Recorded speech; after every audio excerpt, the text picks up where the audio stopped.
they opened the car door, and this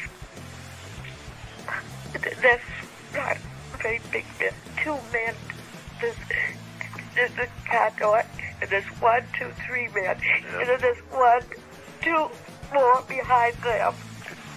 You can remember everything now. There's a man on each side of him, and my eyes are open. My body's still asleep. He's walking and he's asleep. So I turn around and I say, Barney, wake up. Barney, why don't you wake up? We are live. Welcome, Dave and Damien, to our Betty and Barney Hill show. Barney, why aren't you awake, Barney? I like that introduction, the Betty and Barney Hill show. It's the Betty and Barney Hill show. You're one step away from the Benny Hill show. Yep. Oh, man. Do anyone else ever think the Benny Hill show was just not even remotely funny? Was that just me? No, it's probably not allowed actually. to show it anymore, I wouldn't imagine, given today's PC world. One of those. Incorrect. PC World, are you advertising a business there or something? I mean, yeah, other computer retail outlets are available. Yeah. Hey, Bazza. Evening, Bazza. How you diddling? Right, guys. So we're talking Betty and Barney Hill. Some people, many people, believe this to be one of the most important UFO abduction cases in history. Some people consider it to be the first.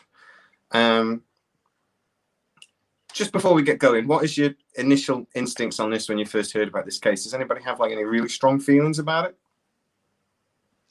Well, Go with Damien, sorry, go on. I suppose UFOlogy, as it goes, or UFOologists sort of believe that this is kind of the abduction story that kind of gave rise to even the culture of alien abductions. Is this the Roswell abductions? Yeah, I guess yeah. Indeed, it is. I mean, it's certainly looked at, or certainly viewed as one of the big three, as it were. You know, you've got this. You obviously got the Travis Walton case, and you know, I suppose you've got Whitley Strieber. They're sort of like the big ones that have sort of like catapulted them to the fore. And as you said before, it sort of is looked at as being the instigator of abduction cases. It certainly is, especially as far as Project Blue Book's concerned, because it did start off prompt a United States Air Force investigation. So it did get reported to Blue Book, right? Yeah. So should we just go through the basic facts before we come back? So I was going to find the thing. So the basic facts: September 19th, 20th, 1961. They lived in Portsmouth, New Hampshire. They were considered community leaders. Barney was a United States postal worker. Betty worked for social services. They were an interracial couple back in the 60s. They reckon they never got any grief for being an interracial couple back in the 60s. That seems unlikely to me, but they said they had a very happy relationship and they were churchgoers and they never really had any grief or threats or anything like that. By all accounts, they were they were actually fairly high up in leading human rights marches and stuff like that. They were very active in that kind of thing. They were both considered community leaders, weren't they? Definitely. Yeah, they were sort of like highly thought of, at least in the area that they were from. So perhaps what they say is correct. But perhaps the area they lived in was a very progressive area for the time as well, very forward thinking, maybe quite affluent, money, and therefore were capable of critical thinking and realizing, obviously, that they weren't. They're in New England. They weren't in the Bible Belt, were they? Let's be honest. Exactly. They were very active in the civil rights movement. They were very active players, well known and well established in the civil rights movement. So on 3 nights before this event, they decided to go on an impromptu visit to Niagara Falls. Been there, beautiful, loved it. I did the whole honeymoon thing there.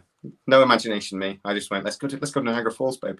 So yeah, they went to Niagara Falls. They went to Montreal. They're driving home. They left to drive home at about 10 p.m. They said they did this on purpose. They wanted to miss the traffic, what have you. They planned to be home by 3 p.m. that night.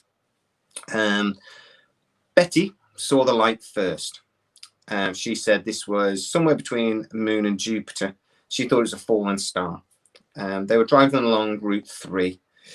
Betty observed the light moving, and she said she thought it was a shooting star, but then it started sort of going upwards, and then it started doing all these erratic behaviors. So she begged Barney to stop so that they could both look at it. Turns out her sister had actually seen a UFO a few days earlier. Think that's relevant? Yes, for reasons I will go into later. I think it needs to be mentioned that another reason that they left at the time that they'd stop for a coffee at a diner in Vermont. They left at 10 p.m. was also to avoid an approaching hurricane because they were aware of adverse weather conditions that were about to hit the area. So they wanted to leave because of an incoming hurricane, and they sort of estimated that they get back by about 2 a.m. or 3 a.m. in the morning. Yeah, most definitely. So they stopped near South Twin Mountain. South Twin Mountain also should be pointed out that that's got a very large, bright sort of antenna light on the top of it. Yeah. Whether that's relevant or not. Betty got binoculars out. She's looking at this thing. Apparently they had binoculars in the car. Looking at things. She said it was odd shapes, had coloured lights. They decided to get back in the car and go for it. They decided to bug out of there. So they're driving towards Franconian Notch. They drove quite slowly because they're still looking out the window, sort of going, "Oh, look, it's following us." They're on a very isolated road. Obviously, nothing else is about, of course. And then they were about 1 mile south of Indian Head, and they described the object suddenly descended upon them. The craft hovered 80, 100 feet near them in some in an open area to the side. Barney said he was like compelled to stop the vehicle. He then got his pistol out, apparently, that he also carried in his car. I suppose it's 1960s and they were an interracial couple, so that might be relevant. And he decided to go and have a look at the object. He saw this, he keeps calling it a pancake shape, which I've seen a lot of sort of people talk about this. Why is he calling it a pancake? Why is he calling it a pancake? And I'm like, well, it's just 60s as well. We didn't have the same, terminology we have. So he was very breakfast-based in his descriptions, which I don't have a problem with. So he then gets the binoculars. He zooms in on the object and he sees this pancake-shaped thing, which he's drawn since, and he can see 10 or 11 objects, or 8 to 11 objects, people in the windows of this object. They then all of a sudden sort of disappeared, and he can only see one left. He said he had some sort of psychic link, and they were telling him to stay where he was and just to keep looking. But he decided he was getting them out of there. So he turns, he runs for it. He shouts to his wife, "They're going to capture us! Let's get out of here," sort of thing. In a complete panic. They both described him having very dull feelings, and they got a bit confused about what was going on after that. They apparently drove 35 miles, but have no recollection of it. And then they described being almost like driven off the road. They said they kept saying they'd come across like a roadblock, and there was a fiery orb. But there's not a lot of description on exactly what that was. Other people have said maybe that was the moon or something else. But they said this fiery orb. They then don't really know what happened after that. Can I jump in for a sec, please, Jamie? Go for it. Could I just jump in? Yeah, like you said, he saw what he thought he described as being a pancake, and he tried to pick up his pistol apparently, but he couldn't. And he heard what was a voice in his head, Barney, telling him to put down his binocular, or not to put down his binoculars.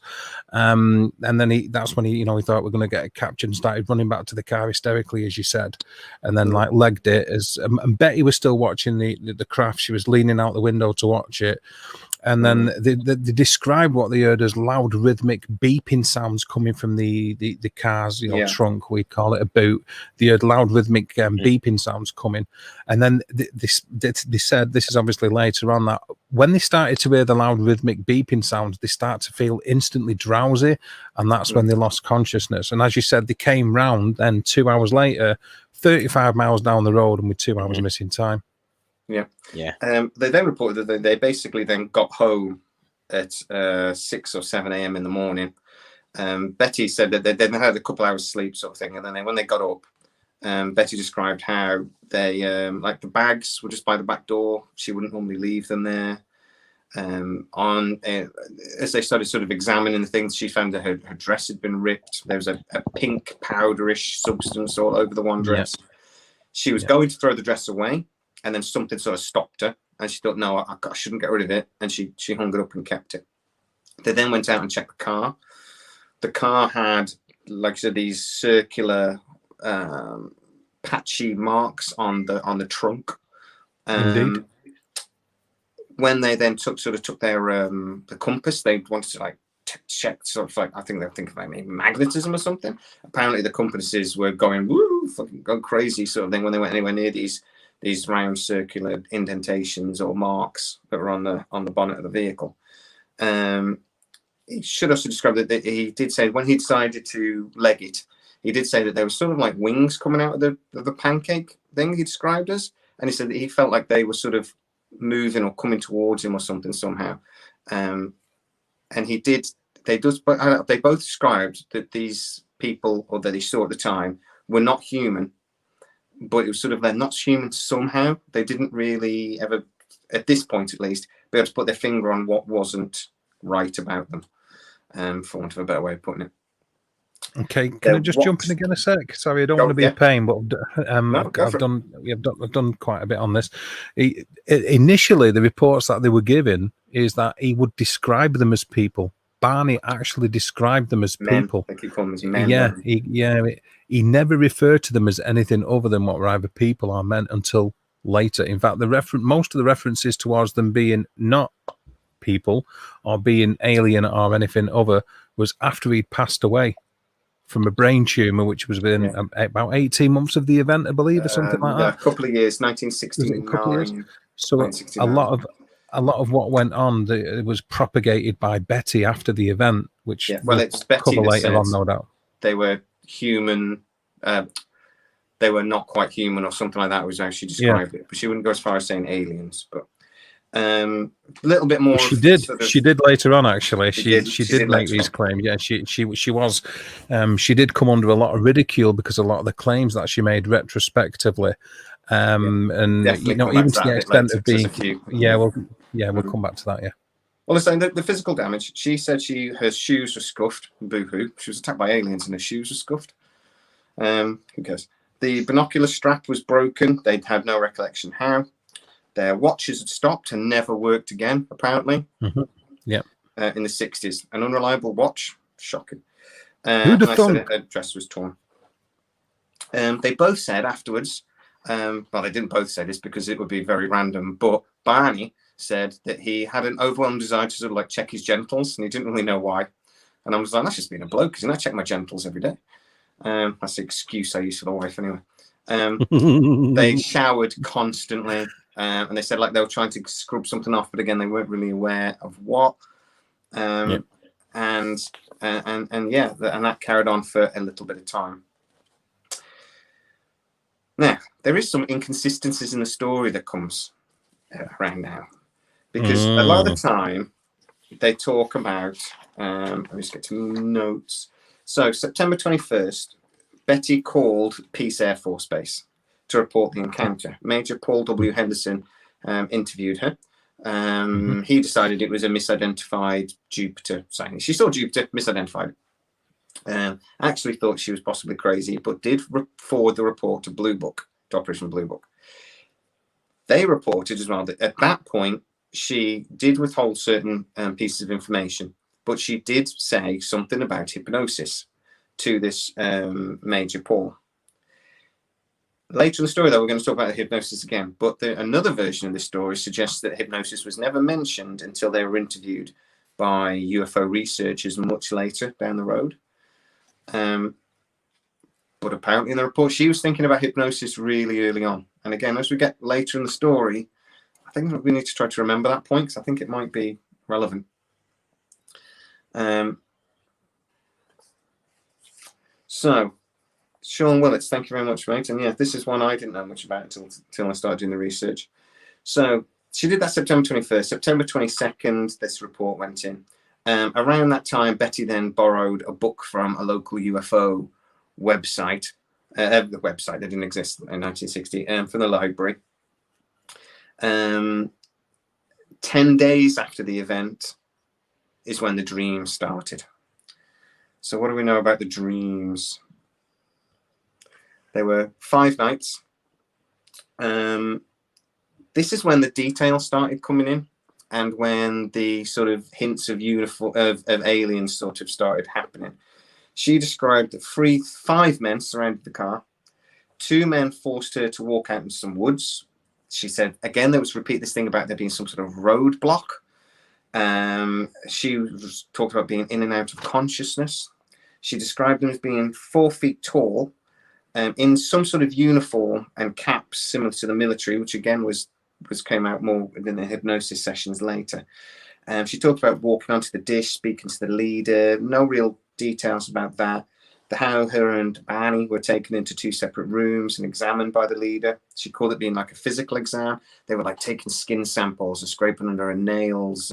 At one point, there was a needle jabbed into her abdomen. She said it was incredibly painful, but then so the leader just sort of like waved his hand in front of her face and the pain just went away, which is nice.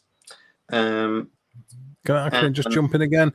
Go for it. April, I can't wave because my camera's not on at the minute, April, but I'll say hi because I can see you in the chat saying, can you have a wave, please? So there's the interaction. I'll say hi, and I'm sure the guys will follow. I haven't seen the comment. Hi, April. Right, so then they were taken out of the saucer, apparently, and the leader had given her a book, but at this point we weren't told a great deal about what this book was. We found out more in the hypnosis sessions. But then apparently the aliens had a bit of an argument, and they weren't happy, and they decided that they should take the book off her, which was gutted because that would be really good evidence. And then that they decided that she shouldn't remember the encounter. So their mind apparently crap. Sorry, Jamie. Apparently it was the leader, or what she assumed to be the leader, tried to hand her a book, and the other EBEs sort of like rebelled against it. There was a little bit of a commotion as they was saying, you can't do that. You can't. They didn't like it, so because of that, she wasn't allowed to bring the book with her. But she was shown the map and could redraw the map, which we can go into later as well. Yeah. But the LSD thing, we're going to talk about MK Ultra a bit later, mate. So hold that thought.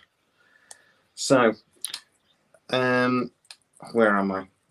I think it's also worth mentioning that she claimed to punch one of these extraterrestrials too. Oh God, I've not read that.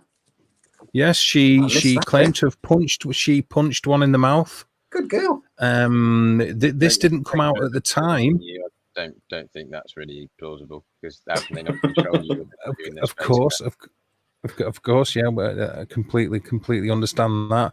None of this came out when she spoke to Dr. Benjamin Simon under a hypnosis. None of this came out then. This was a lot later on again. However, I'm merely saying she claimed to have punched one of these extraterrestrials in the mouth yeah, absolutely, yeah.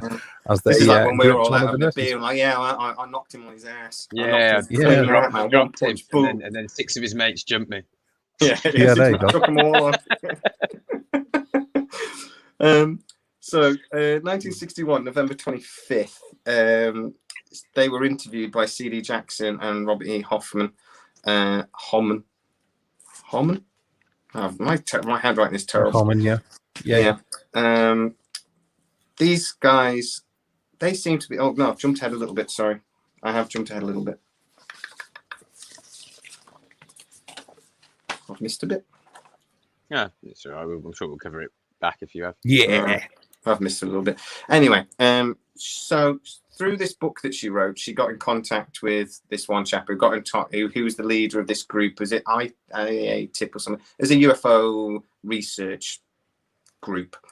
These guys, Jackson and Hoffman, are members of that group, and they came to interview her. It seemed to me they were leading towards aliens a little bit.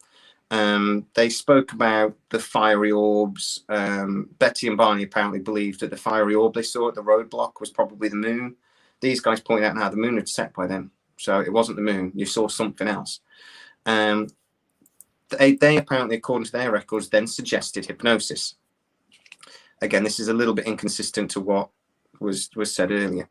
They sought mental help because of it. Betty was like real. Sorry, Jamie, but Betty was really she was a massively avid reader, and she'd been checking out the books. The library that she went to was actually from the NICAP you know, the civilian UFO group NICAP, the National Investigation Committee on Aerial Phenomena, by the way, people. And the reason that she reported it to the Air Force in the first place, because allegedly it wasn't that she thought it was due to it being extraterrestrial or anything else. They were concerned about radiation, as you said, like they felt like the need to wash something off. So they were concerned about radiation from whatever it is, which is why they approached the Air Force, and they were sort of pushed into getting hypnosis to find out what had actually gone on. They didn't actually seek it. I think they developed ulcers and started to suffer from anxiety issues, having panic attacks and things like that. Barney kept developed ulcers, got quite poorly at times. I've not read anything to say Betty did, but Barney was quite unwell. She was having dreams. She had lucid dreams that were giving her nightmares for something like 2 or 3 days, really intense nightmares. Nights. She had these really intense dreams for 5 nights, which is where that stuff I just said came from. So they suggested hypnosis. Barney was well against it. He said her dreams are just nonsense. He was apparently dead set against any sort of hypnosis, thought it was phooey, wanted to let this thing go. But he was passionate that from early 1962 onwards, the Hills kept going back and trying to retrace their steps, and trying to find out where the fiery orb site was. They never were able to find that, but they did find on Labor Day weekend in 1965. They did apparently find where they believe the capture site was. So they were desperately trying to understand what had happened to them. They then met this guy in this Captain Sweat. I'm saying Sweat. It's Sweet, Captain Sweet. SWETT. Sweat. In 1963, some church lectures, and he sort of gave them advice, and they sort of approached him and sort of said, well, because he was giving them a lecture about hypnosis and things, and he sort of said, well, yeah, hypnosis could help you, and he sort of twigged that he was very interested in the missing time they talked about. So, but he said, well, look, don't talk to me. I'm not a hypnotist. Go to a professional sort of thing. Don't go to somebody that's an amateur. He sort of good advice, I guess. Yeah, it's good advice. Particularly for anything that messes with your brain. But Barney was unwell enough, sort of thing, by this point, or stressed and had a lot of anxiety, that he had planned to see a psychiatrist. The psychiatrist then referred him to a hypnotist, Benjamin Simon of Boston. So there we're getting into the hypnosis. Indeed, we are. So from early 1964, they started these hypnosis therapies. I will say as well that apparently the hypnosis worked. They both reported that they felt much better afterwards. Really helped with anxiety, the sessions, particularly seeing Barney. If you're at the start of the video, you did hear little clippets of Betty in particular audio.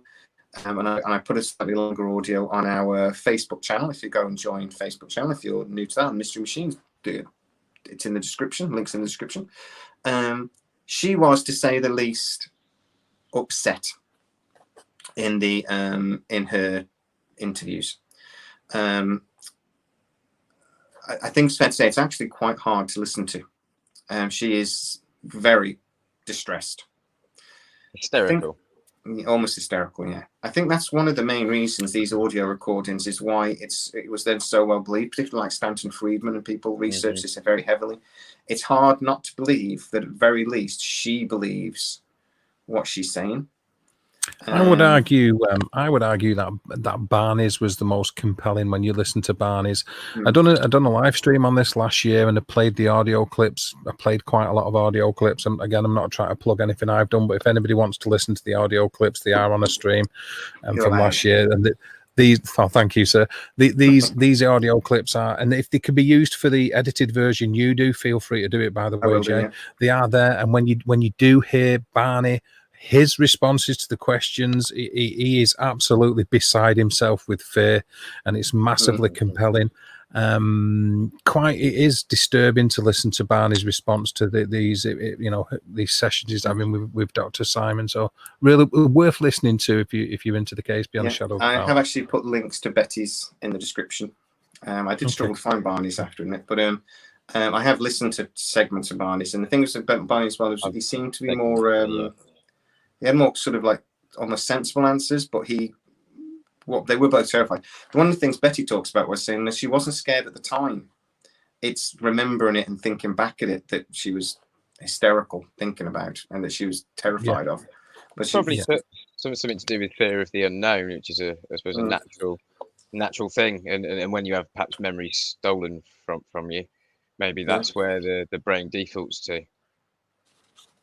Well, this hypnotist Simon as well, when he started to push Barney, he decided not to go too far with him because he realized that there'd been a trauma. So he was actually really careful not to sort of get too in depth too quickly, because he thought, I'm just going to end up repeating the trauma and causing more damage here.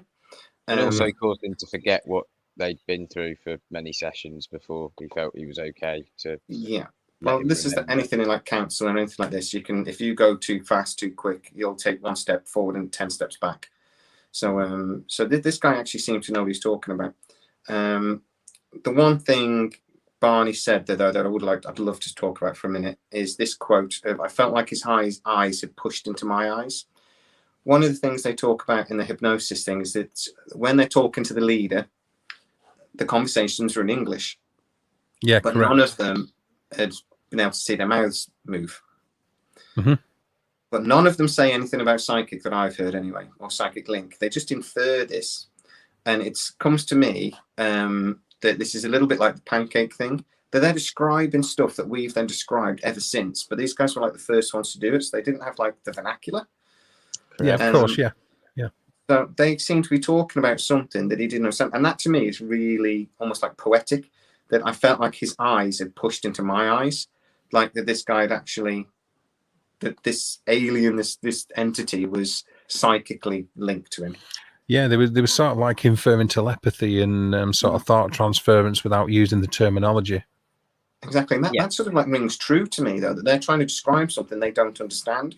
Mm-hmm. If it was all a lie, how are they describing something they don't understand? Do you know what I mean? Is what I'm getting at? It's I totally understand what you're trying to say. Yeah. So Betty's sessions are apparently really similar to her dreams, and she talked about the same things. But this is when this map sort of became important. So she said the leader had given her a book and showed her this map. That's another bit actually that sort of rings true for me. Betty says he took this map out of like a drawer, but then she says, but it wasn't a drawer. The metal just sort of opened. Do you know what I mean? So it's like, again, she was seeing something that we might sort of say, oh, we can see that from sci-fi movies, or say it's nanotechnology or whatever, or smart metals or something. But she was trying to describe something that she didn't have the words for.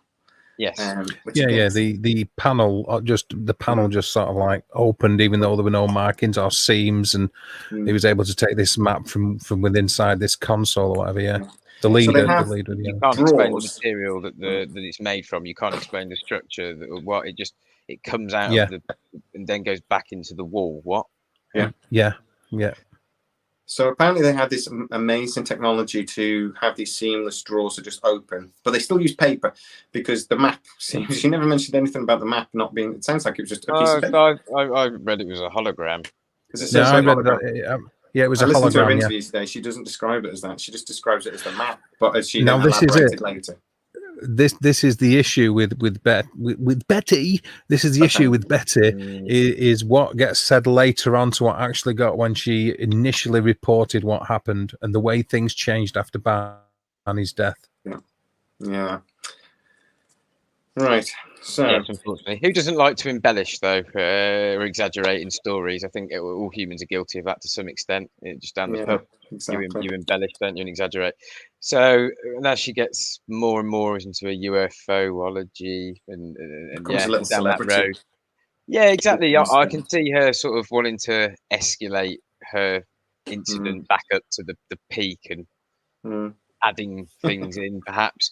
I don't know. It's probably a natural Yeah. There was also people that think that it was a insistence to want to be at the forefront and in public attention and in the public eye for other agendas that made her elaborate on it and push, even suggest things to Barney that didn't actually happen on the night, and try to change his version of events if you look deep enough.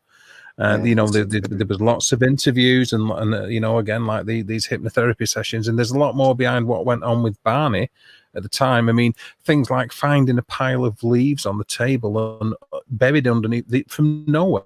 Didn't know where these leaves had come from, and then underneath this pile of leaves were missing earrings. Things like this. Well, none of this was reported on the event, and it's a fairly substantial thing. So why has that only come to light in 1970s? Long after Barney had passed away, there's embellishing, and then there's out and out making things up. Yeah. True. Although your point is valid, Damien. I'm just saying though, but some of it's a bit, really. Yeah, I agree. I'm not wholeheartedly forgiving her. I'm just, it is something we do. Well, so we'll discuss the star map a bit later, because I do think it's interesting and what they then. After the book was released in the 70s. But she drew this star map.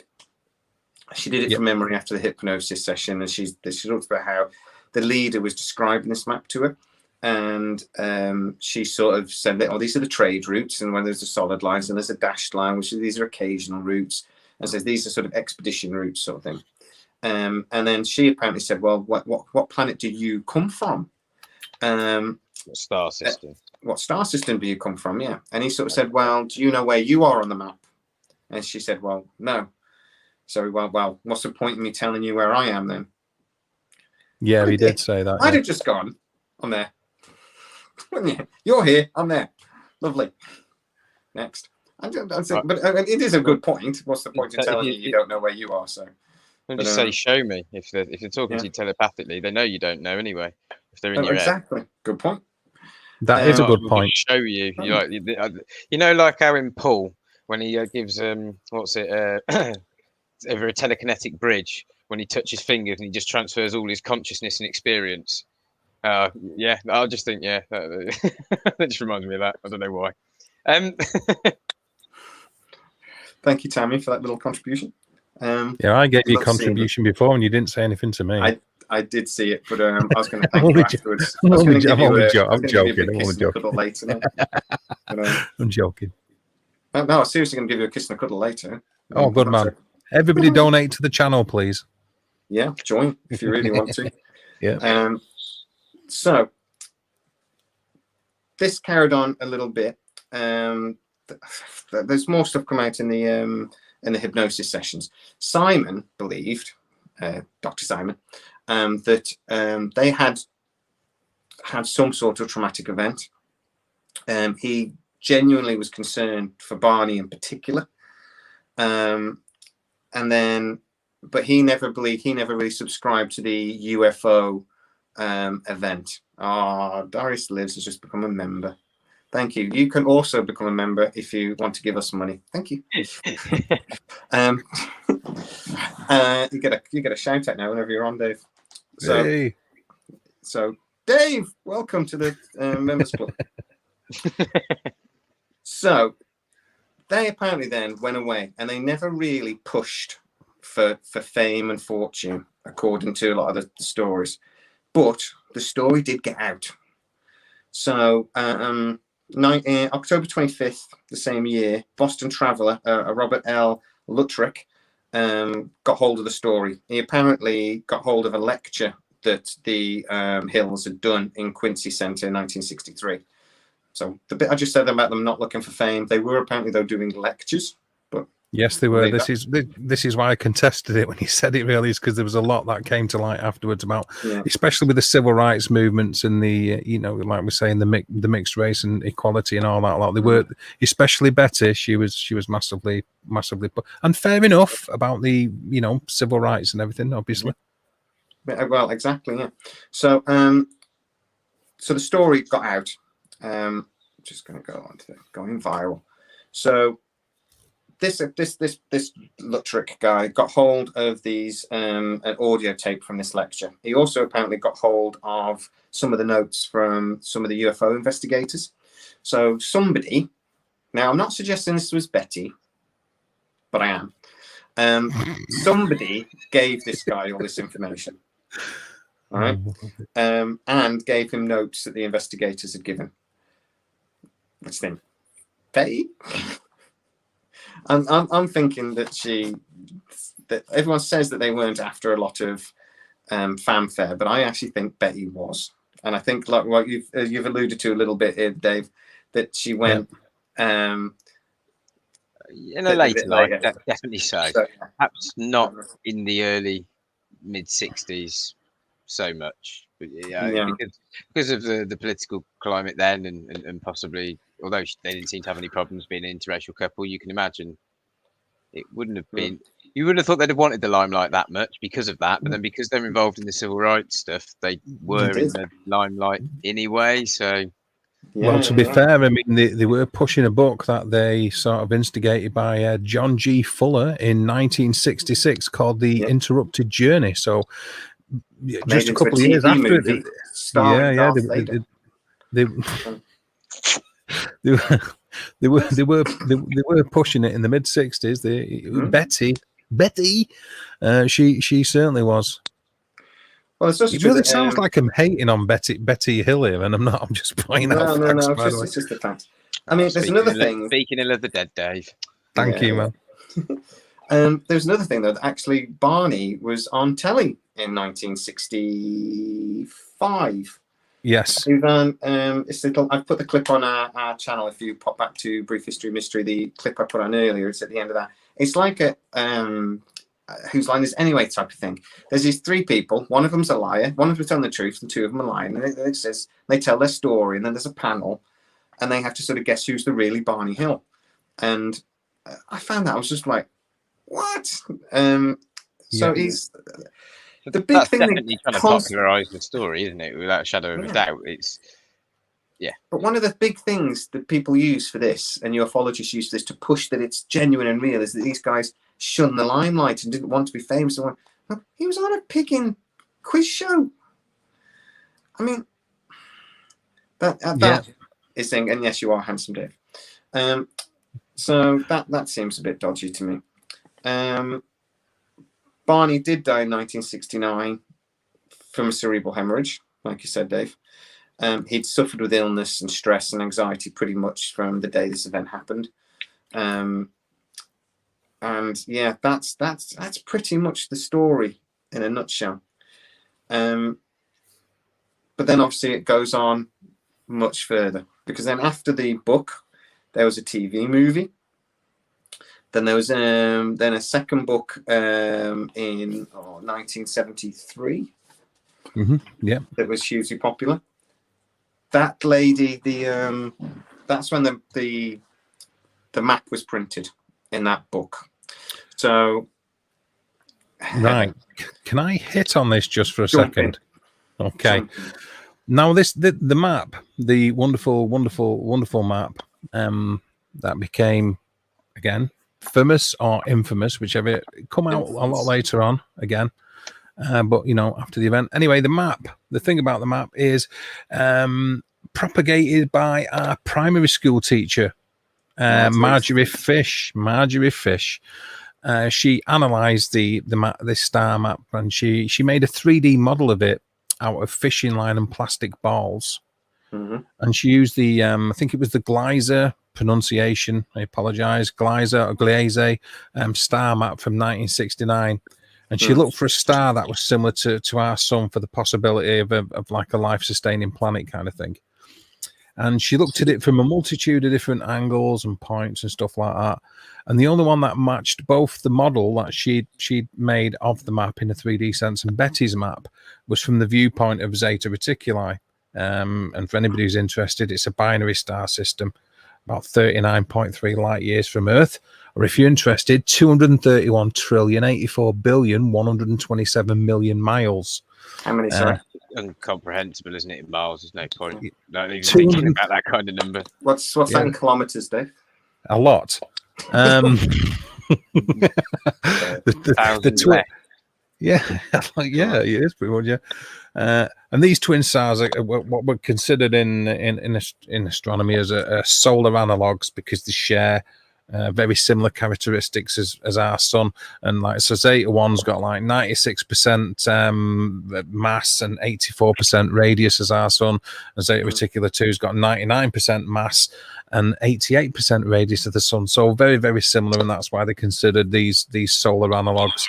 And that's sort of like the viewpoint she was going off this Gliese type of map. But she was a school teacher.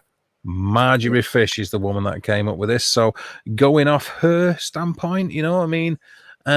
She was an amateur astronomer. And to be fair to her, there's a clue in the word amateur. I know. She and did it isn't the astronomer bit I'm going for, you know. Yeah, Everybody she did then send her. Everybody looks up at the night sky. Yeah, correct. Well, yeah. She did send her findings to like some astronomers' weekly magazine, which I've neglected to write the type name down. And there was mixed reviews. To be fair, some people jumped on board and went, "This is marvelous, well done." Other people said this would have very rare for this magazine. They actually then kept it basically open and sort of said, "We will take comments."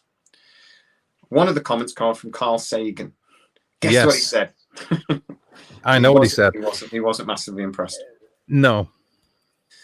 So yeah, he refuted the argument. He basically said these are just a random series of dots, and it only really fits the model of what we've got for Zeta Reticuli because of a bunch of assumptions that Marjorie Fish has made. You can't go from a two-dimensional drawing into a three-dimensional world into a star chart. It doesn't work. No, you can sort of make a 3D. You can sorry, Jamie. You can sort of make a 3D model fit a 2D image and claim it to work from any standpoint that you wish to suit your narrative. Because you're changing the parameters of it, the depth, all the rest of it. He's condemned it because she said she looked at it from a multitude of standpoints and views, and it's like, well, if you do that, you are likely to find some way of matching up the different points if you look at it from enough points, not the standpoint of where they claim to be and where the map was supposed to have been taken from. Sorry, Damien. Well, the estimates now, 300 to 400 billion stars in the Milky Way galaxy. So I'd imagine there's several different viewpoints that would match any particular 3D mapped image onto it. Absolutely, yeah. She had to make several assumptions about the distances of the stars as well to create this 3D model. But to be fair to Marjorie, she has actually retracted her hypothesis since.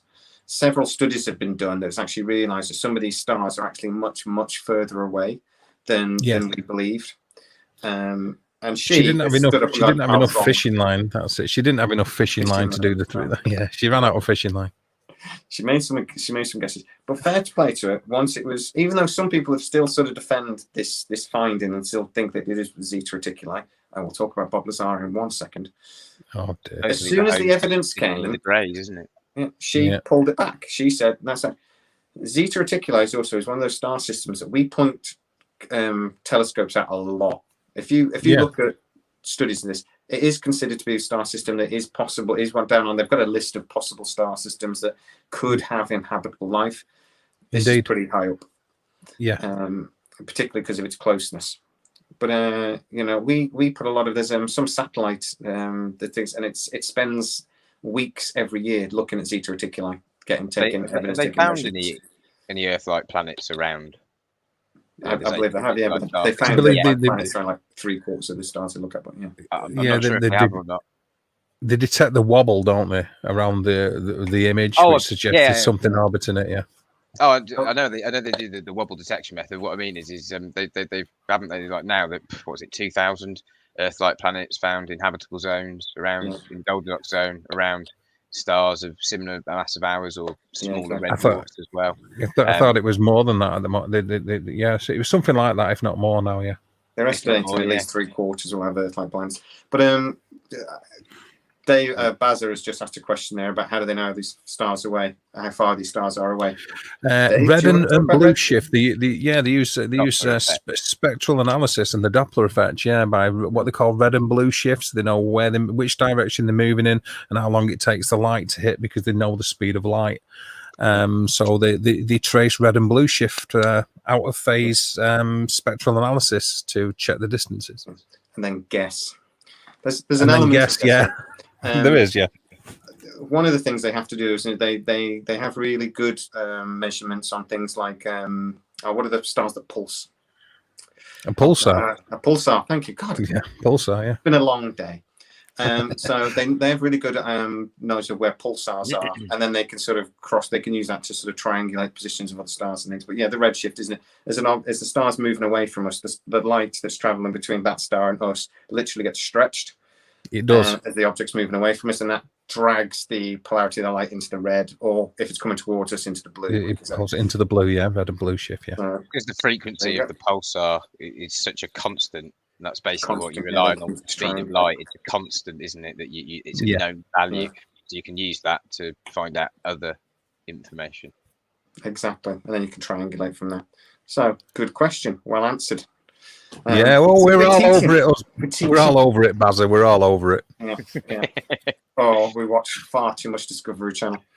Yeah, we need to get out more. Now, there isn't it that when you look up in the Milky Way sky, or you look up at the night sky, all you see are stars in the Milky Way. You know, the 300 to 400 billion our galaxy, and 1 in 5 of those they now reckon has life, or has a planet in the habitable zone where liquid water can pool on the surface. 1 in 5.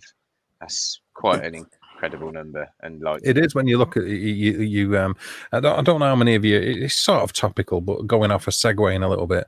These a video that's it found where the Hubble Space Telescope focuses on a blank bit of sky and then zooms in, and when you start to see, have you seen it? The deep field, and you see just the sheer amount of stars that are out there and how many the possible of containing planets that are like life sustaining. It's mind blowing. It is mind blowing, and it just keeps finding another more 10,000 galaxies, another 10,000 galaxies inside that, deeper again, and just wow. Like they say now, Bazza, don't ask me to explain this one, but there's also like the invisible universe, isn't there? They're saying that we're never going to be able to see because it's the stars are actually traveling away from us faster than the light can ever reach us. Right. So when they went from like 2 billion galaxies to now they think it might be 20 trillion or 200 trillion, or the number is almost unfathomable. Ridiculous. The likelihood. Sorry, Damien, go on, brother. The observable universe is only 13.8 billion light years, isn't it? Which is basically just the Big Bang till now, because the light we're seeing from 13.8 million years ago, we're essentially going back in time, aren't we? Because that's what was we can't go further back in time than the Big Bang, the singularity event. However, the universe can exist beyond that because it's been expanding at faster than the speed of light since the singularity event. But so we can only trace the time relative to us due to the singularity event because of the speed of light. Whereas planets that have moved quicker than that are not subject to the same calculations.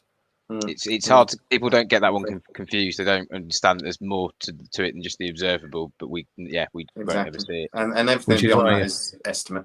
Basically, the likelihood of Earth being the only populated planet by intelligent life is, I think anybody with any degree of being a reasonable thinker or a logical thinker is like, come on, you seriously need to give your head a wobble. That's because I'm reasonable, I got a comment literally today saying that they were going to refuse to watch my video about aliens because anybody that defends the idea of aliens is denying the existence of Jesus, and therefore is wrong. But the Vatican even came out and said that exactly the opposite statement of that in, I think, 2015. It said, belief in extraterrestrials doesn't mean that God and Jesus don't exist. Yeah, please don't. Please. Jesus, keep giving us money. But yeah, I mean, it is a good point now, man. I made the point that he was making quite a lot of assumptions about Jesus. Maybe he should let Jesus talk for himself. But that seemed to make him more angry. I wonder why. I don't know. I thought it was quite clever myself, but Is it clever? Well, no, I'm not going to say this next statement because that'll make it even worse. Please okay, continue. we'll move on then back to Zeta Reticulum. Yes, Yeah, I was about to defend you, but my comment would have made it worse, so I'll leave it. Bazidabow's got the thing. It's got nothing to do with God. I love there's a Stephen Hawking saying that he says he can describe everything that happened after the Big Bang. He can describe everything that's happened in the universe, until about 13 seconds after the Big Bang. Everything before that is God's territory. And I always quite like that. It's sort of a bit wimpy because he's sort of like giving into the Christians a little bit, but a little bit. I always quite like it. But it's only because it's something science is yet to be able to explain, isn't it? That's where you do find God. It's I think understanding, isn't it? I think there's a mixture of that, and when people get closer to the acceptance of their own immortality, you do see people lean towards edging the bets when it comes to God and the rest of it. I've seen it many times over the years. When people, I'm getting older. Fickle, selfish creatures. We'd rather. I'm going to wedge my bets. Maybe. I'm not entirely convinced that the big G Meister in the sky doesn't exist after all. I'll just say the odd prayer or two just in case, Yeah. So just to very quickly talk about Bob Lazar, because we've all done videos on Bob Lazar. Please go back and have a look at our other videos on Bob Lazar. Thank you again. Thank you. Thank you all. So it's a bit of a chicken and the egg scenario here. This isn't the first one as well. We're going to talk about the media and stuff in a minute, which is very chicken and egg. Wow. Does this confirm what Bob Lazar said? Because basically Betty and Barney Hill said the same thing, or this actually independent astronomer said the same thing, or does it sort of like put more doubt on Bob because you think, oh, Bob has obviously just read this. This would have only been released 7 or 8 years before Bob's story came out, or 10 years before Bob's story came out. So does this help his story or take something away from it? Damien, go. I don't know. It is a difficult one. It's interesting. They both. I don't know. I don't know. I don't know whether it really helps Bob's story or not. It's a toss a coin situation, isn't it, for me on this one? But let me have a go. Yeah, I got a cynical side in it. I know what Dave's going to say. Let me have a. Nothing can save what Bob Lazar has said. There isn't anything that anybody can say that can defend Bob Lazar's actions. About it's a tough one, as Damien says, right? Because you've got what has gone before. When you've got something that has gone before, you've got the element of creativity. You've got the element of interpretation. There is also the element of lying. There is also, does it back up Bob Lazar? No. I think any case that has gone before can suggest there's such a thing as auto-suggestion and pattern matching, and you'll be aware of this, Jamie. It goes on every day. It's part of human psychology. We're prone to doing it, and if people come forward with certain experiences, Damien himself mentioned embellishment. People are going to do that, and he can use retrospectively looking back at previous cases, especially famous ones, to solidify or validate his own story. So does it help? No, and I think it should be taken as a completely separate event. Yeah. No, I would agree. Just very quickly, Dave. So Bob Lazar, liar or something to it? Something to it.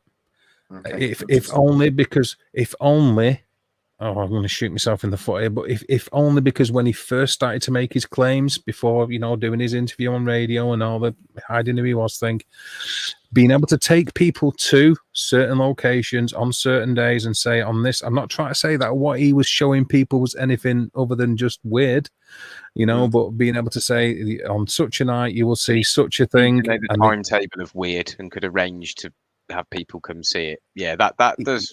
That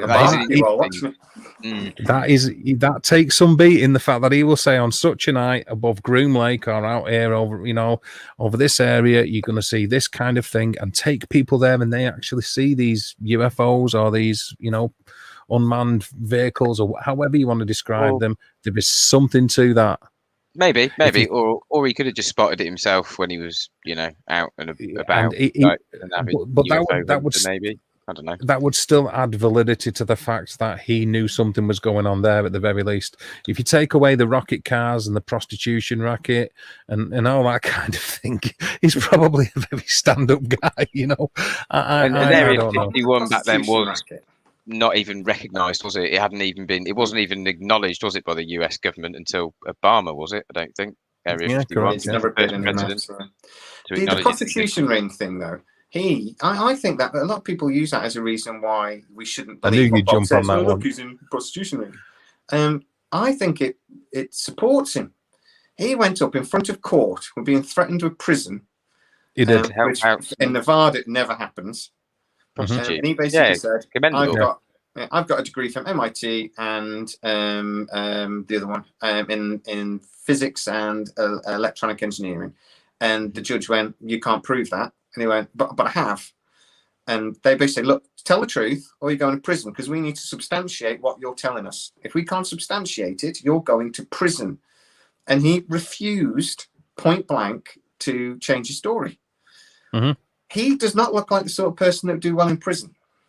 To me, no, I think he'd be someone's love child. Really quickly. Well, there you go. It depends on how you look at your interpretation of doing well. I'm sure he'd have gone down well with Mr. Big, but yeah, I know what you're saying. Exactly. So I also think the CIA have the power to erase someone's existence if they felt like it as well. I genuinely believe.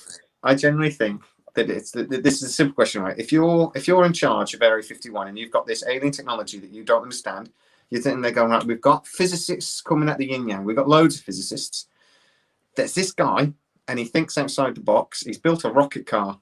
He's worked down at Los Alamos and all this sort of thing. Yep. Maybe he'll bring something a bit different. And you know what? If he tells anyone, we can destroy him. Or kill him. Yeah, all right then. We'll do it.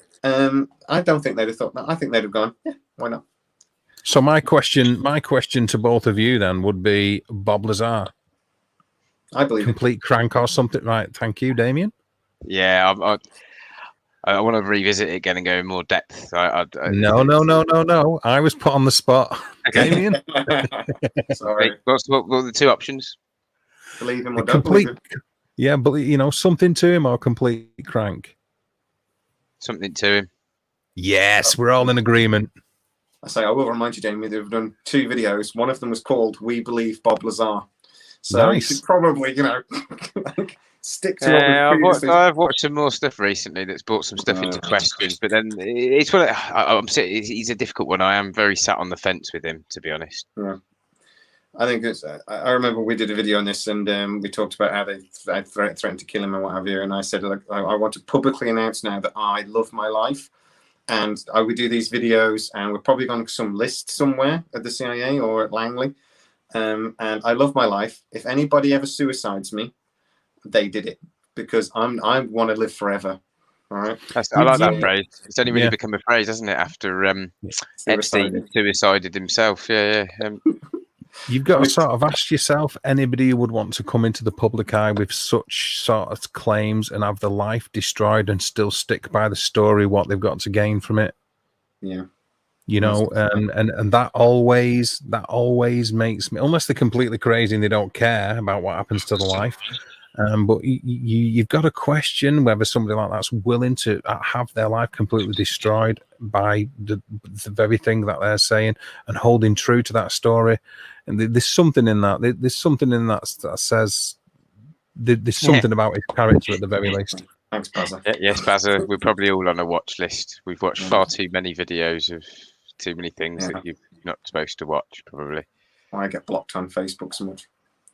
Right. I know. I mean, like the government would be like the MI5, MI6. Well, no, it'd just be GCHQ, won't it? Now, like the NSA of the UK. It'd be men with Hill. I flew over GCHQ when I had my flying lesson not long ago. Nothing to do with anything. Yeah. Imagine all the data they're harvesting there. It must be a massive place. All of it. It's underground at GCHQ is just, it goes down 5 floors and it's just computer banks. It's three floors of computer banks and 2 stories of cooling systems. It's all that's down there. But anyway, right, before we tear this apart and we really get into the psychology of it and we start talking about whether hypnosis is bull or not, it's aliens, obviously. It's always aliens. Yeah. So is there anything to this story? Because it's so popular. Stanton Friedman was a firm believer that this was true and they were genuine. Is there anything or parts of this story that we think that tends to be true, that rings as true as what they're saying is honest? Missing time seems to fit, doesn't it? There tends to be an experience of missing time with all abduction cases. Or I think in this case as well, they didn't even realise about the missing time after the event. Like you said, they went home and slept after getting back at 6, 7 in the morning. But it wasn't until they were quizzed later on about what time they'd actually arrived home, and they then did the math and then went, well, that's not right. That should have been a journey that took, what was it, 4.5 hours. And they took them, what was it, I don't know, 7 in the morning from, what was it, 10 at night? Yeah. 10:30? It took them about 4 hours. 9 hours. They lost about 4 hours. Yeah. And 35 miles where they drove 35 miles and have no recollection of it at all.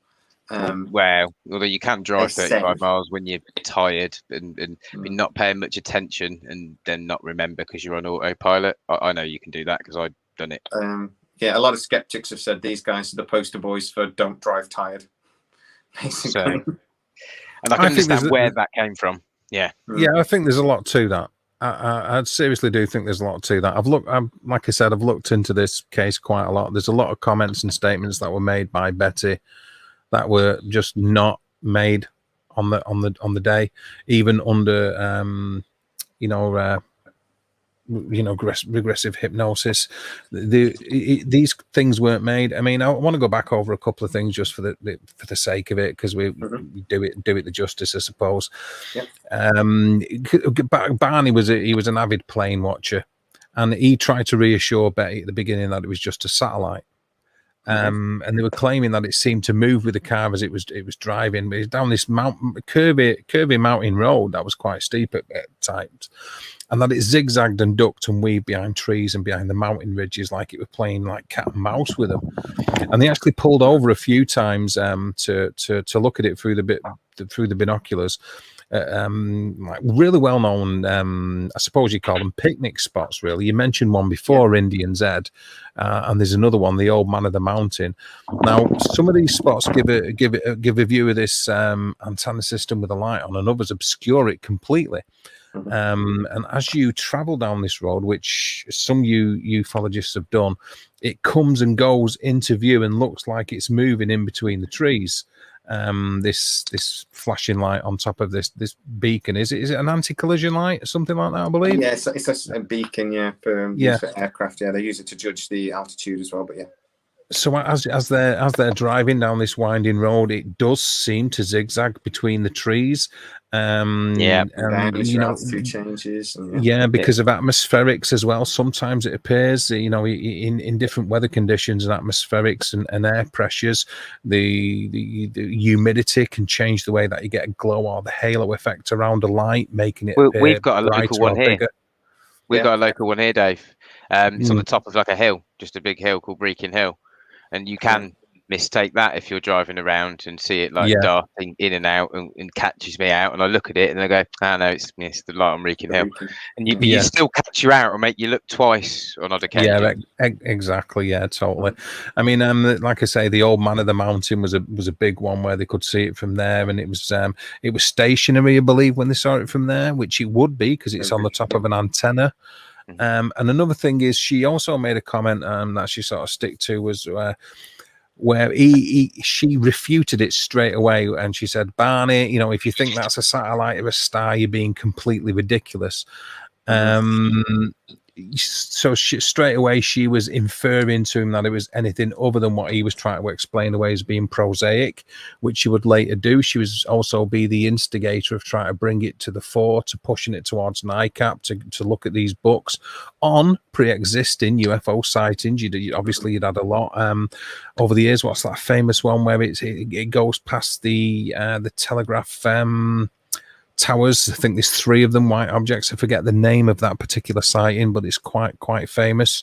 You know, you've I think if you got the Stephen Mitchell case back then, and you've Lonnie Zamora, I think, as well. In fact, that case had already happened by that time. Of course, you've got the Kenneth Arnold sighting. So ufology is still relatively young, but it isn't completely in its infancy. It has been reported. Roswell, not so much, just in the papers, but then redacted. That really only come out in the 70s. Yeah, but they were on about for about 20 years. Yeah, but so it wasn't completely unnew. You've also got the fact that he was heavily suggested upon by his wife throughout his life. He was a war veteran. Yeah. Now, one of the things that she reported as saying is they started to pull on her teeth. And the reason that they were pulling on her teeth is to see if they were attached, because they didn't understand why her teeth didn't come out of her mouth, but Barney's did. Now, the reason that Barney's... apparently. Yeah. The reason that Barney's did is because a grenade went off close to his head. He was injured during the war and he lost his teeth, so he wore false teeth because of this. Now the other thing is that eventually this head injury killed him. You know, he died because of a head injury. He had reoccurring. Yeah, absolutely. He had post-traumatic stress disorder. He would have nightmares anyway, where he was being chased. He even described at one point that the men, because he didn't refer to them as aliens, as we mentioned before, he as wearing Nazi uniforms. They look like they're wearing Nazi uniforms. What the pictures that they done of these people. It also should be mentioned that John Fuller released pictures of these aliens, or these EBEs, that look nothing like what Betty and Barney Hill had described. But when these sketches come out, they've even got them in caps and they're wearing Nazi uniforms. He was fighting the Nazis. His nightmares, his PTSD was about fighting the Germans, and he'd been injured by a hand grenade. He would have moments of losing consciousness. He had suffered from migraines. He would see a lot of lights and flashing lights and auras that preceded a migraine. He had a lot of this head injury done a lot of damage to Barney. It really did, to the extent where he died just a few years after this experience. She was very vocal about the civil rights thing. She was very wanting to be in a position of authority. She was allegedly also wanting to be, on the church committee. She wanted to be out there in the public eye. So does that taint what happened? You know, the fact that she suggested a lot of things that happened to her husband. She changed the story constantly. She would change her description of what she saw even midway through a convention in the 70s when she was doing talks about she would change midway through her own conversation about what had gone on. So to change her own story midway through telling it so it got the correct response from a live audience, that has me questioning the validity about a lot of what she says. She's claiming she remembers, even after the regressive hypnotherapy. Maybe she really doesn't. You know, like the thing about the leader, like the leader. Well, I don't know. Wasn't it one of the other alien crew that gave her the book, and the leader stopped her from taking it? The leader gave her the book. No, it was the other way around. The leader gave her the book. You think the leader would just overrule the other one? Whack. I made the decision, not you. Get in line. If it's 4.5 foot, weren't they? These men in military suits. That was another point I was going to make earlier in the show. What military units do we know of that have 4.5 foot men? Apart from maybe the China Communist Party's probably got some kind of. I don't know where you're going. It's going to be racist. It was just meant to be a joke. But anyway, you know what I mean? Like, 4.5 foot. This is your thing, is describing them as 4.5 foot in uniforms, and then when given a description of what they are to an illustrator, if you look at the illustrations that were then conducted, these beings are now all of a sudden 7 foot tall. Now I will accept that people can forget what they might have experienced, but stick to your own narrative as you're saying it in real time.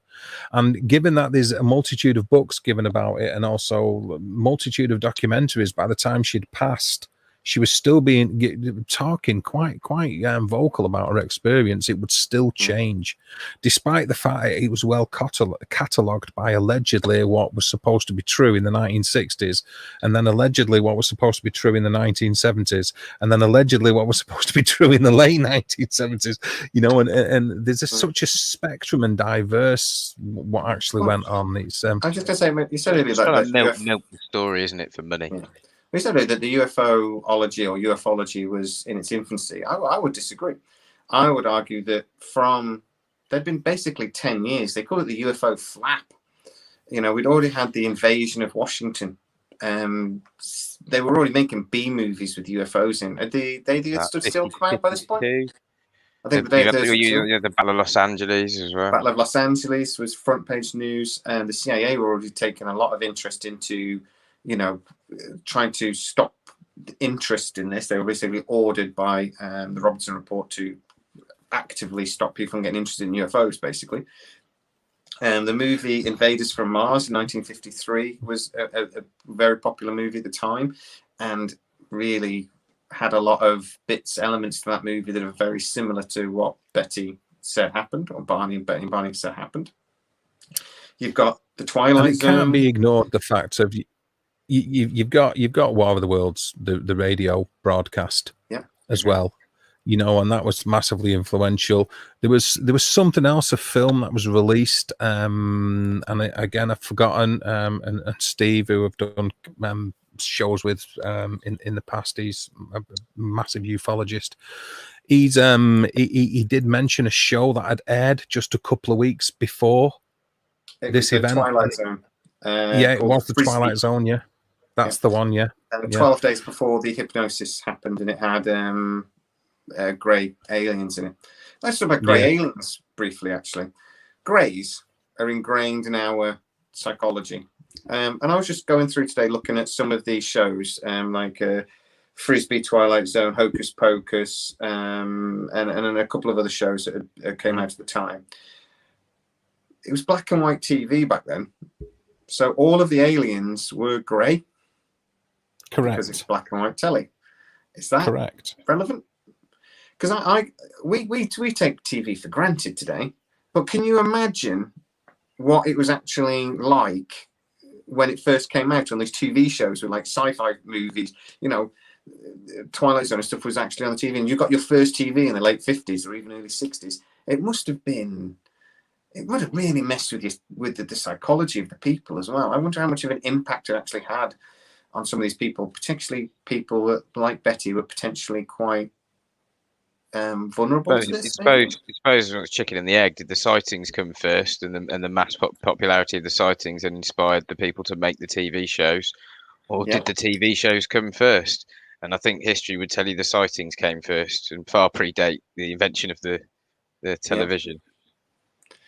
You've also got to bear in mind as well that a lot of was it McKinville, actually, that video footage I'm talking about? Actually, it might have just something like that. Anyway, a lot of the earlier sightings were actually Nordics during the flap, not greys. So described as having blonde hair and looking pretty much human, just with like almond type eyes, but not huge eyes like insectoid kind of eyes that wrapped around the sides of the faces and everything, but like almond shaped dark eyes. And who was the one? I can't think of his name now, but he was it De Bois, Villa Boas or something? Villas Boas, who claimed he had sex with a female alien who, took him aboard a craft. I'm pretty sure it's Villas Boas, is it not? And she certainly wasn't a grey. So the greys almost became fashionable in a way.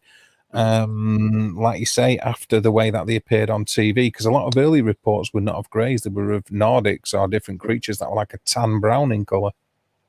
Well, yeah, exactly. Well, they reckon the blonde-haired and blue-eyed Aryan race was the whole Hitler and the superior race was basically related to an extraterrestrial, better race perhaps than us. So. Who knows? Maybe that's why where the Scandinavians came from and why all the Scandinavian women are so beautiful. Who knows? Yeah. Are you showing a Um, preference there, are you, with that statement, by the way? No, not particularly. It's just a well-known sort of statement, isn't it? Generally, that. Well, no, actually, what it was, wasn't it? It was the Vikings, because they used to conquer, kill all the men, and take the good women, the pretty women, and they probably just long time of doing that. It just breeds it into the genes, doesn't it? Yeah. That'll be why that happened. Well, let's get back to Betty and Barney. Sorry, Rather than thinking about Damien's video collection. So, Yeah, that's sort of where we're headed with that one. Yeah. You've alluded, you've said about this a few times now, Dave, about Betty and what she did after Barney died. Like I said, we've always said Barney was on a game show. Betty was very keen to get into the limelight as much as she could. She then, that's it. She then sort of became a bit of a media darling within the ufology world. There was one story about the National UFO Convention in 1980, I read about today, where she was a guest speaker. She put a bunch of slides up of loads of UFOs that she said she'd seen over the years. She was seeing UFOs constantly. All of them were blobs and smudges and things on dark backgrounds and nothing particularly impressive. She used to go to UFO sort of like sit-ins where they would sit around with telescopes or just, almost like what we'd call like a CE5 sort of thing nowadays or something, with different people looking for UFOs. And she would constantly be saying she saw them. And everyone else was sort of like going, what, we haven't seen anything. But in this 1980 convention, she sat there and talked for twice her time, a lot of time. And she basically got booed off the stage. And jeered off. They said that was when she really lost a lot of her credibility. My point, though, here is my nan talks crap. My nan can talk for England, and she comes out with some really random stuff. That doesn't mean she's a liar and it's nutter. It means she's old. She was in the 60s during the 80s, if you think about it. She was born in 22. So there are lots of reasons why she might have said a load of rubbish as she got older. Dementia. Does that mean what happened to them in the early 60s is a lie? No, not necessarily. No, I don't. No, not at all. I think the fact that she added to a story and changed it within a couple of years of it being fresh in her mind is enough to call suspicion on it. If you take aside what she was saying in the 70s and 80s, fair enough, granted. But so soon after the event? Yeah, I would agree with you. I mean, I suppose the argument would be that she changed the story as because of the hypnosis, different things were coming to mind and that the aliens had messed with her mind or whatever. I think a big chunk of this, though, if we just talk about hypnosis really quickly, a big chunk of this, if you're a believer, is you are believing on, there's very little physical evidence, but the evidence is the hypnosis tapes, and they are compelling if you listen to them. So do we think hypnosis is real? Because I'm telling you now, you can get it on the NHS. Yes, you can. There's a lot of evidence to suggest for certain things hypnosis is very useful. Relieving anxiety, treating PTSD. These are things that hypnosis can work. Stopping you smoking, it can work. There's lots of arguments about how effective it is. But what do you guys think then? What do you think about the hypnosis element? Do you think it adds credibility or is it a concern? Well, I think that given that Damien's got the cleanest shirt I've ever seen in history, he should go first. Right, okay. Right, yeah, right, yeah. Well, sorry, repeat the question there. I lost my train of thought, to be honest. I was expecting Dave to go off then for like on a few sentences. You're going to sit back and say nothing for a minute. When you just like, I had something and then gone. I've got something to go off at. Don't worry, I'm ready to go. Just giving you go first. No, I mean, that's boy. Yeah, I do.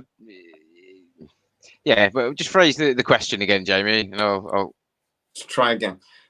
Do you think hypnosis adds to this credibility? The fact that they were hypnotized and then they had they were able to remember these things, or do you think it's actually an issue in that it has been shown that hypnosis can cause false memories?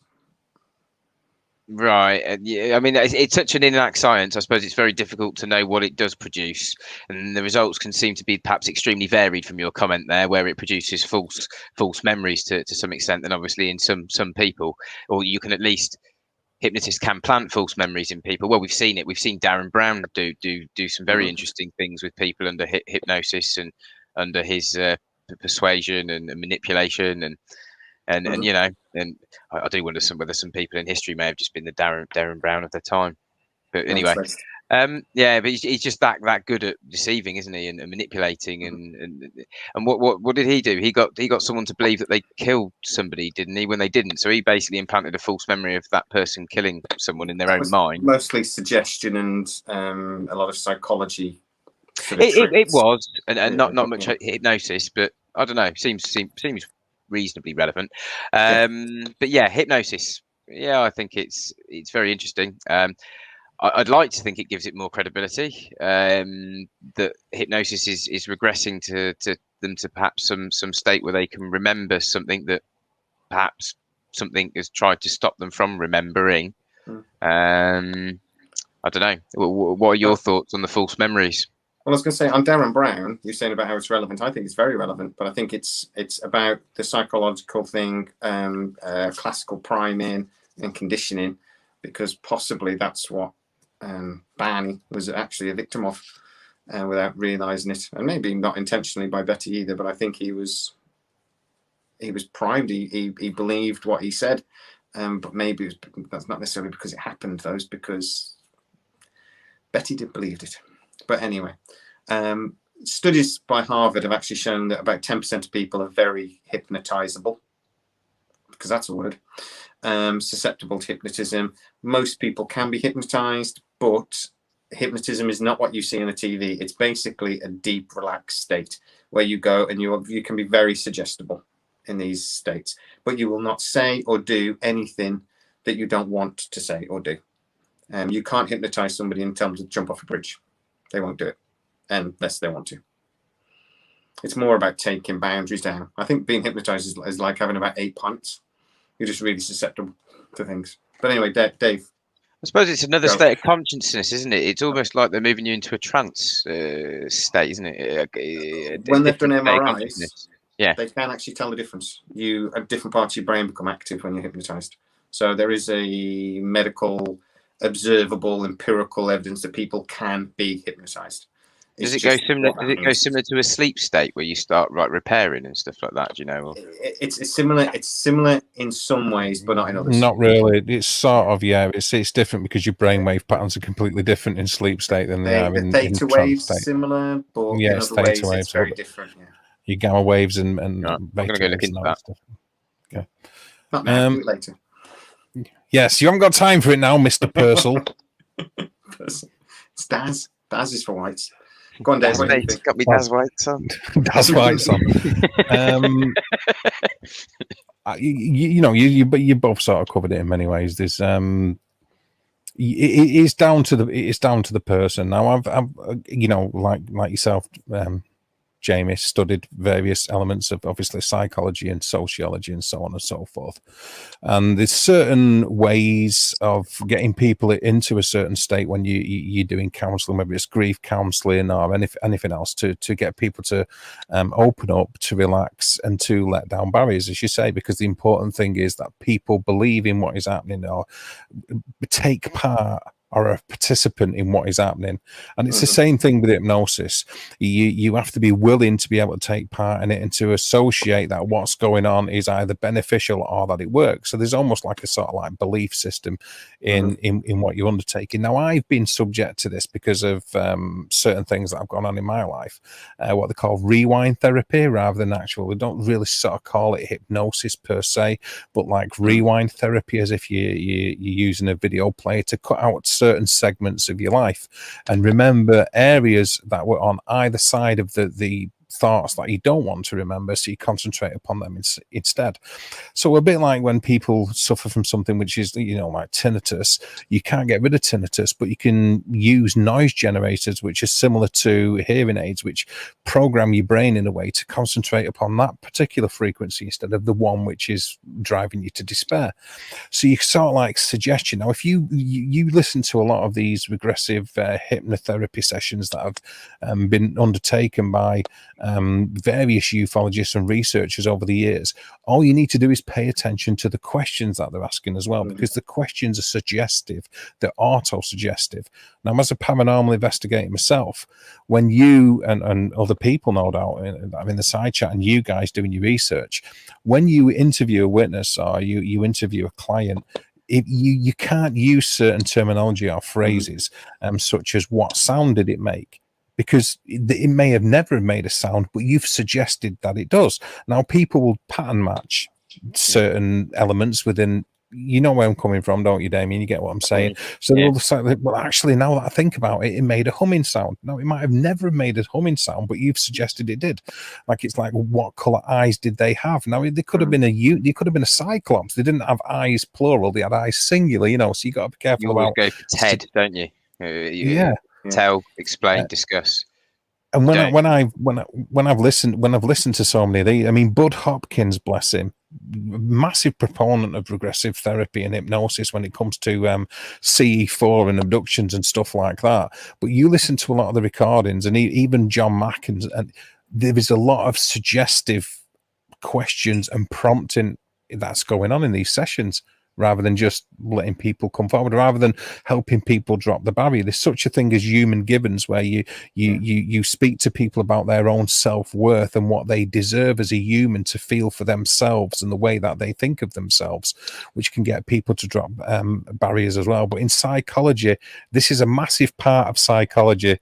And people who don't study or haven't studied it don't understand that psychology, if you plays a massive part in your life, and it can be manipulated. The way that you think and you interact with a person, the way that you judge yourself within your environment, can be massively manipulated if people know how to do it. And it can be trigger words, certain sentences, and things like that. So for me, hypnosis, does it work? If you want it to, yes. And if you're willing it to, yes. Is it an absolute?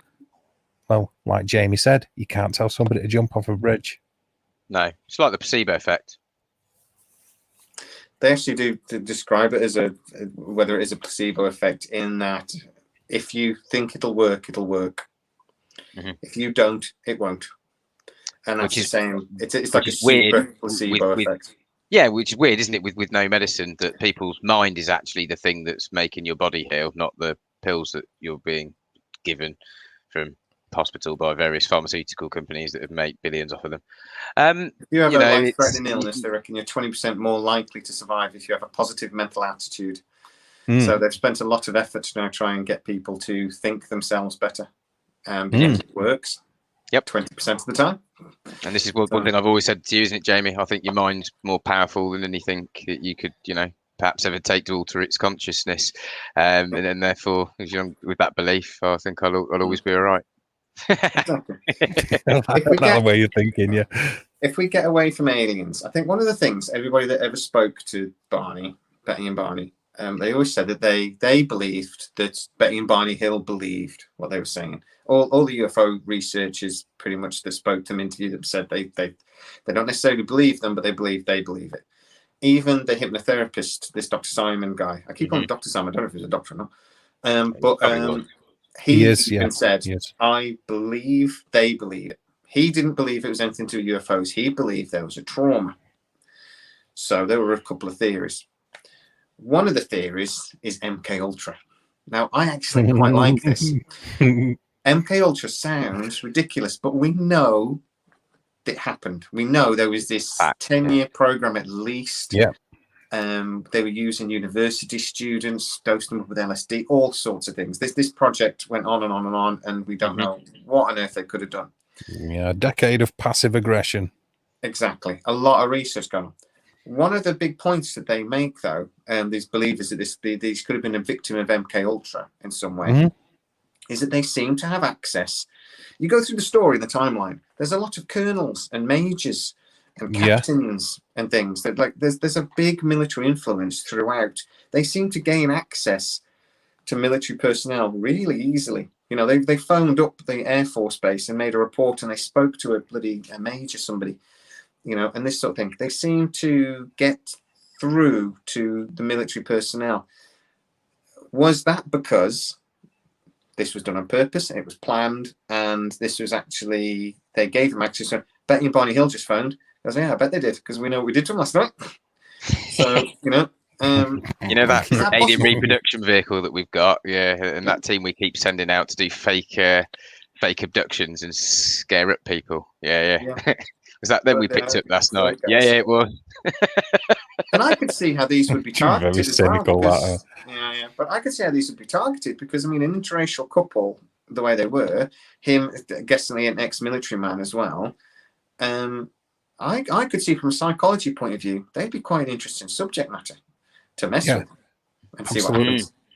Because of the interracial marriage in the 60s. And it'd definitely get public attention, wouldn't it, as well, because of them being interracial, as well as the weird abduction story, I guess. It's probably going to make more headlines or more people read it. I would, bigger pull, make the story even better. I think it could hold water, this theory. But it's all circumstantial. No, but we like a bit of that. We like a bit of that here. I mean, surely people are starting to see that like tune in everywhere. I'm pretty sure when they tune in with you guys over long before I was involved, they sort of knew that anyway. But I'm fairly sure it's coming to the fore. Still have a go at us in the comments later, though. But absolutely, I loved him. Not our lovely subscribers, idiots that watch it later. You absolutely beautiful people out there. You beautiful people. It can't be ignored, of course, that there's a lot going on regarding a lot of these sightings, and Roswell the military were involved at a high level even then, you know. Yes. And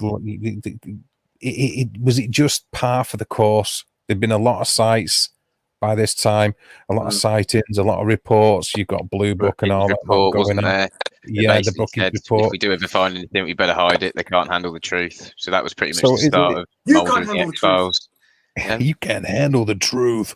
So is it just par for the course that if there's a UFO sighting in the US in the 1950s, 60s, so on and so forth, that these people, it's going to go to a high level or a high authority just so they can put a blanket on it, dispel it, dispute it, whatever? Is it because they're feeding it? Men in Black are already probably there. We just don't know it. It's just hidden from you. They've even told you Men in Black, read the tabloids. It tells you what's going on in the tabloids. No. Who knows? But it'd be nice if it was, wouldn't it? I'd like to believe that. I kind of absolutely agree with you. Right. Sorry, I just tangential thinking. Truthful. They made up the truth. I like that statement. What is true? It's what they tell us is true. But doesn't everybody sense things slightly differently? Like some people are colourblind and they can't sense colours in the same way you do. Is their truth different to yours because they saw it in a different? Don't colour? Start me off on that trick. My present isn't necessarily your present. You could be experiencing this now as a past memory, although I'm living it in the now. You know. Yeah, it's totally. We're on two different timelines. Yeah. Essentially, but anyway, whatever's going on is whatever the simulation tells me is going on.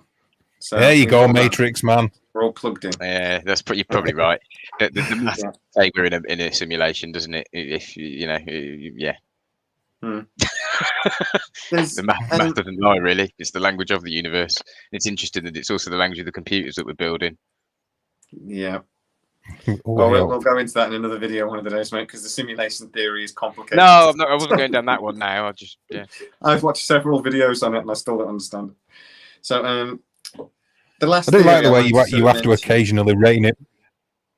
Sorry, I was just going to say I do like the way you have to occasionally rein him in there, Jamie. No, we're not going into that now. No. I know him very, very well. Jamie's gone fishing again, right? Yeah, absolutely. Calm yourself down, laddie. When we do recordings, I'm just sat there nodding, going, I'm editing this out. But live, Yeah, I can't. I've got to tell him to shut nodding sagely in the background there. Sometimes we wander off, and sometimes it's absolute gold. Though the way Damien's brains work is, whenever you watch our videos, just watch Damien, because the way his brain and his mind works, sometimes you just have to sit back and just enjoy it. Other times, basically, people shut up, Damien. what that was, it's like a verbal one of them shepherd's crook that you see come from the side of a stage around a guy's neck and pull him off when he goes too far. That's what he's doing. Yeah, exactly. Right. Okay. Exactly. Love you, buddy. Last theory that I have. This is actually what I possibly believe. They talk about, particularly in their, what they said that they initially remembered, about 5 men surrounding their car. They talk more than once about a roadblock, but then they never really elaborate on that. And the researchers don't seem to ask them what do they mean by that. There's once a point she says she is forced to walk into the woods by 2 men. Again, UFOologists don't seem to ask her a great deal about that. This was an interracial couple in the 60s. They say that was fine and nobody ever gave them any grief. But again, I don't believe that. And So again, this could have been abducted by some KKK.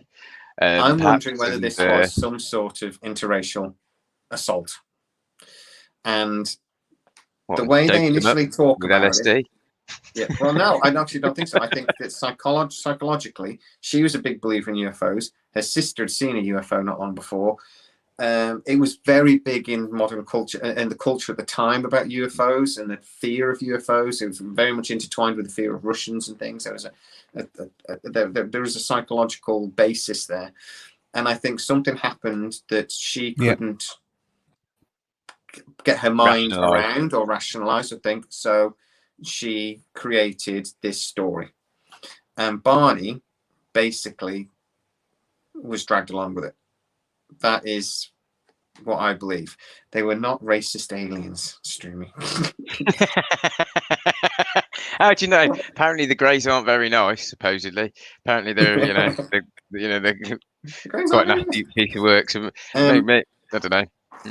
Possible. But that would fit everything that I think they said initially. It would also fit that then the story got elaborated upon over time, because that's what unfortunately these people do when they're in these psychological traumas, and they fill in the gaps with basically modern culture and what they've seen on the telly, which they actually seem possibly to have done. You know, there's an Outer Limits episode that was aired a couple of days before the first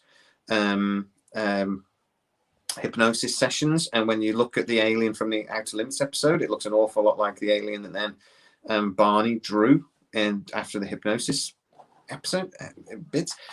We only have their word for most of what happened.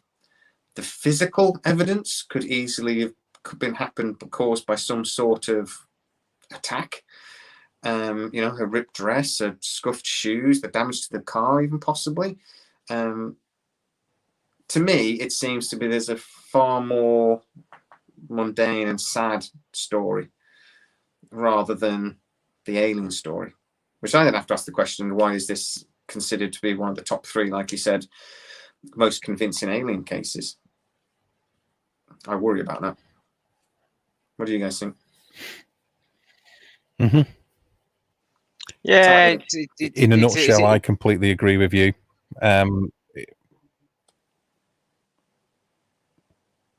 Yeah, I find it really sad, to be honest. Yeah, like that. Yeah, I'd like to believe that perhaps there was an original incident that did occur, but there's not much evidence for it. The only real physical evidence, I suppose, that you couldn't get from some kind of other incident would be the marks on the boot of the car, maybe. And then from what they said, there was the sound that, like, was it? Not hypnotized them, but stunned them and stopped them, paralyzed them, stopped them being able to move. And when they put, what was it, magnets, a compass by it, then obviously the compasses would just spin, which you do get that with other UFO landing sites when there's been some kind of physical evidence left on the ground, and they've done the same thing, or Geiger counters. I wonder if they checked with a Geiger counter whether they had been exposed to any higher levels of. When did the Geiger counter get invented? We've had It would have nuclear been power invented. stations. They wouldn't have had access because the ufologists didn't come for like 3 or 4, 4 or 5 days till after the event, did it? So I suppose you wouldn't know to check for it as much back then. You'd still know about radioactive power, and you still understand radiation, so you'd still have Geiger counters. I don't know. The military wasn't involved, mate. So nobody came from the military to investigate this. This was just ufologists. This wasn't like Roswell. They took Geiger counters to Roswell. Go on, sorry, Dave. They were aware of Sorry, Jamie. They were aware of radiation, which is the very reason that they approached the Air Force in the first place. Is because this is what Betty said. She was concerned that it was radiation. Yeah. Yeah, but I mean, the military didn't involve this. The Geiger counters weren't on every shop corner. You know what I mean? They wouldn't have been able to get hands on one to do the test. The military would have had to have come and tested, but they didn't. They fobbed her off. Well, initially, even the United States Army Air Force in the 1980s, or the early 1980s, there was only certain personnel what had access to Geiger counters. You've just got to look at the Rendlesham Forest case to see that, and this is 20 years after the event almost. Exactly. So they weren't a common piece of technology, so I don't think they'd have that. So is that where we're at then, really? This was, we genuinely believe something happened. I actually genuinely believe, at very least, Betty believed her story. But aliens? I think Barney was a war veteran who was suffering from post-traumatic stress disorder, as well as significant head injuries, brain injuries. He was subject to nightmares. He was subject to influence. I think Betty had an overactive imagination. There was an object that was responsible for a big light that can explain scientifically, geologically, and topographically why it was dodging between the trees. There is nothing to substantiate the marks on the cars, on the boot of the car, nothing to substantiate the missing time, the scuff marks on the shoes. They even admitted they got out of the car. They were in picnic areas on Old Man's Head on the mountain, Indian's Head. There's too much. I'm not totally convinced about this one. He was in the middle of a flap. There was B movies, UFO movies, aliens, Martians invading movies were all over the place. They were, they said they weren't picked on because there was, mixed race couple. I again don't believe that. There's a lot of evidence to suggest Betty wanted to be a significantly known member within the community. It doesn't hold a lot of water for me personally. It's in the big three because of the allegations that were made, and just because it was one of the early ones. Is it in the big three at least partly because of Stanton Friedman? Because he did believe them. He did. I would have to agree with that as well. Yeah. Should they ever take a polygraph? Not that I'm aware of. Well, you can cheat a polygraph though, can't you? You can, I know, but it's just interesting if someone's willing and did it first time on demand. Or what I was going to say about missing timers is though, the interesting thing I always think about missing timers, I thought it just came to my head with a lot of these abduction cases, is you imagine like when you pick an insect up from the garden, an ant or a spider, and you're playing with it as a kid, you don't put it back in the same spot in the garden. If you put it back, it's probably quite a bit away, isn't it? Well, if they've got crafts that are capable of traversing through space and time, warping the fabric of space-time itself, like popping you back like 5 days later and a few hundred miles away, that's like, well, that's close enough. Do you don't care about the ant. You throw him back on that planet. It doesn't matter if it's not quite in sync with the timeline that you took it from. I don't know. I just suddenly thought of that. Let's see if we can get that trending on no, I like the way you're thinking. Yeah. The ant theory, we're going to call that from now on. Yeah. I think we should look at the Fire in the Sky event shortly in the next few weeks. For me, an event that maybe has more water. I should probably research it more and then find out that's all hooey as well. But I would massively be up for that one. Yeah, but it's been a big one throughout my life like that. Yeah. Let's do that Absolutely. in the next few weeks. Yeah. Guys, if you want to see that episode, please drop a comment, tell us, and we will look at that. I'll have to watch the movie again. I haven't watched that movie in years. Good film. Good film. Good film. But I think that's where we're leaving it then, isn't it, really, guys? That good story, but probably a sad reality. Masking something Caught up in the awful times. possibly happened. It's just too Yeah, little physical caught up in the evidence, times. evidence for me for some of the cases that we have got a lot better physical evidence. You know, tracked on radar, Geiger counter readings like well above background radiation level. Do you know what I mean? There's some real interesting, juicy cases out there with far better physical evidence than this case has got, really. Exactly. And But too so many if you go inconsistencies. onto our channel and go to their playlists, you'll see that there's 1942 to 1952, 10 years that created ufology or something like that it's called. We do Project High Jump there, but we can definitely come back to it because we never actually bothered touching on Hollow Earth when we did that, which is a bit of a oversight. But go and have a look at that. It's a nice little series. And then we also did 1942 to 1952, and don't mention Roswell, not once. I think it's That's because of the good. connotations that Hollow Earth, I suppose, has with being a bit linked to Flat Earth, perhaps. I don't know. It's mental, so we ignored it. But how did we do 1942 to 1952 and not mention Roswell? I don't know how we managed that. I think we decided we were going to do it as a special episode, didn't we? Never got around to it. But yeah, by being very focused and not being predictable. That's what I was. Yeah. We will get back to it at some point. If the anniversary is coming up, we'll probably do it then. But hey, we'll do a live video around the anniversary because Roswell's one of those that everyone was getting their teeth stuck into. But I need a 3 or 4 weeks notice because the research on that one will be interesting to say the least. But thank you very much, guys, and thank you again, Nelly, Dave, everybody that's been on today. We really, really appreciate everybody. Stroomy. I'm just going back through. Thank you all. John Hiking is our mate. John Boy, go subscribe to his channel. Hopefully, we tried to get back to most of your comments or as many as we could. Yeah, Wisteria Energy Twister. I don't know your actual proper name, but thank you so much again. Everybody that's been on tonight, it's really, really interesting channel and really interesting chat. Even really interesting channel. It is an interesting channel. You should subscribe. Really interesting chat. Thanks so much. If you could go across to, if you are new to the channel, go across to Darren's Lives as well or Lives and subscribe to his channel too. You can share the video wherever you like. Thank you. Please join our channel if you'd like and join Dave's. And thank you very much. And we'll see you soon, guys. See you next time. Bye. Bye. Bye. Bye.